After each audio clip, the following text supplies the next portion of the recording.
Tu dia barang baik, barang baik, barang baik. Koma, barang baik koma. Dia dah lama tak dapat. Dah lama dah tak dapat. Ini hari dia dapat barang baik, barang baik. Okey, koma. Barang baik sudah sampai. Barang baik sudah sampai. Barang turun temurun. Ini barang turun temurun punya. Jarang-jarang ditemui. Bapok koma. Besarnya koma.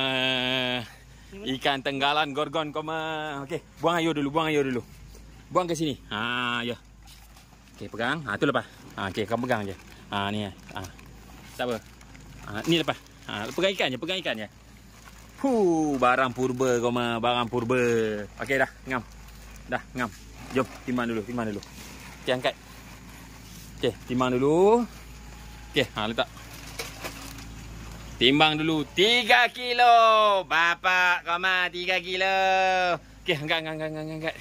Okey, kasih masuk terus dalam ni. Kasih masuk terus dalam ni.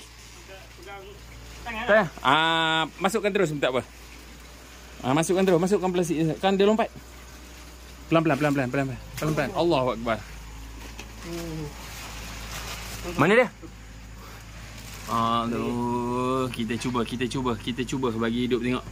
Kita cuba bagi hidup tengok barang purba. Okey. Mantap. Rezeki tak salah alamat. Mantap. Okey, alhamdulillah semalam sahabat kita dapat mendaratkan seekor ikan tenggalan gorgon. Saiz mencecah hingga 3 kilo lebih Hari ini hari pertama untuk dia kuarantin. Tapi saya tengok keadaan dia alhamdulillah. Alhamdulillah, nengok gayanya macam sihat. Ikan tenggalan gorgon ni. Saiz mencecah hingga 3 kilo lebih.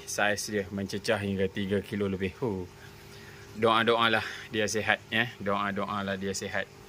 Okey, alhamdulillah ikan kita kuarantin dahulu.